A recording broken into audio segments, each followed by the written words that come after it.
캐나다 이민의 최종 관문, 가장 큰 벽, 걸림돌, 걱정거리인 공인 영어 시험 셀핍과 IELTS에 대해 간단하게 알아보도록 하겠습니다.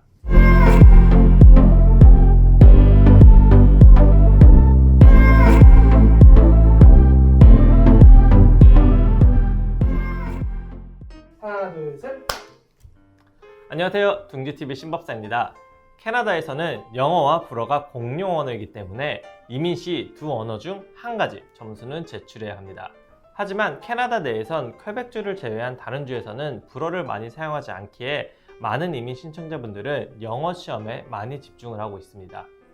오늘은 캐나다 이민 준비할 때 많이 문의하시는 캐나다 이민의 최종 관문, 가장 큰 벽, 걸림돌, 걱정거리인 공인 영어 시험 셀핍과 IELTS에 대해 간단하게 알아보도록 하겠습니다. 캐나다 이민국에서는 두 개의 영어 시험 점수를 인정해주고 있습니다. 앞에서 말한 셀핍과 IELTS인데요. 먼저 셀핍부터 간단히 알아보도록 하겠습니다. 셀핍은 Canadian English Language Proficient Index 프로그램의 약자며 캐나다 이민국과 캐나다 UBC 대학교의 자회사인 파라곤과 함께 만든 캐나다 이민자용 영어 시험입니다. 일상생활에서의 영어 능력을 평가하는 시험으로 직장 내에서의 동료와의 생활, 상사와의 소통 및 친구와의 대화, 그리고 뉴스의 이해, 자료의 해석과 응답과 같은 다양한 환경에서의 시험자의 영어 능력을 평가합니다. 셀핍은 제너럴 시험과 LS 시험 두 가지로 나뉘어지는데 제너럴 시험은 영주권자를 위한, LS 시험은 시민권자를 위한 것이니 자신의 상황에 맞게 선택하셔서 시험을 보시면 됩니다. 셀핍은 컴퓨터로 시험을 보게 되며 리스닝, 리딩, 라이팅, 스피킹 이런 네 가지 분야의 시험을 보게 됩니다.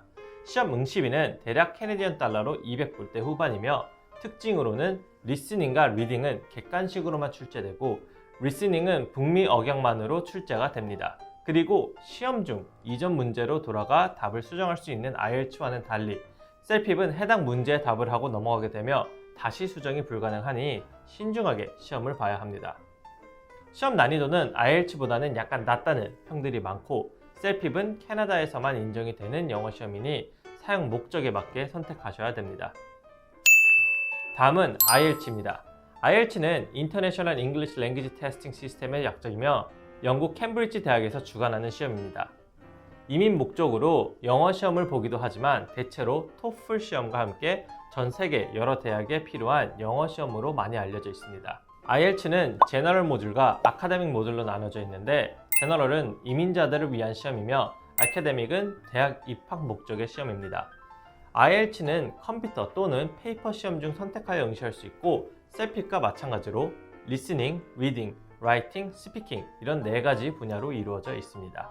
시험 응시비는 시험장마다 다르게 측정되어 대략 캐나디언 달러로 300불에서 350불대 정도이며 특징으로는 리스닝 문제는 영국식 억양 및 다양한 나라의 억양으로 출제가 되며 스피킹은 감독관과 직접 1대1 인터뷰 방식으로 시험을 보게 됩니다. 그리고 셀핍과 달리 지나간 문제의 답 수정이 가능합니다. IELTS 시험은 전 세계적으로 응시하는 시험이라 인터넷에서 자료 및 기출문제 등을 찾기가 쉬워 미리 혼자서 시험 준비하기가 수월합니다.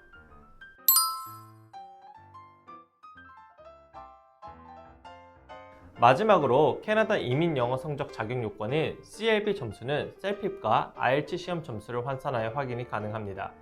자신이 셀핍 또는 IELTS에 응시하여 유효한 점수를 가지고 있다면 여기 CLB 점수 환산표를 참조하여 자신의 셀핍 또는 IELTS 시험 점수를 CLB 점수로 환산했을 때 캐나다 이민에 가능한 점수에 해당하는지 확인해 보시면 됩니다. 지금까지 캐나다 이민에 필요한 영어 공인 시험 셀핍과 IELTS에 대해서 간단하게 알아보았습니다. 오늘 소개해드린 내용에 대해 추가로 궁금하신 점 있으시다면 아래 댓글을 통해 문의해주세요. 오늘 내용이 유익하셨다면 구독, 좋아요 부탁드립니다. 지금까지 둥지TV 신법사였습니다. 감사합니다.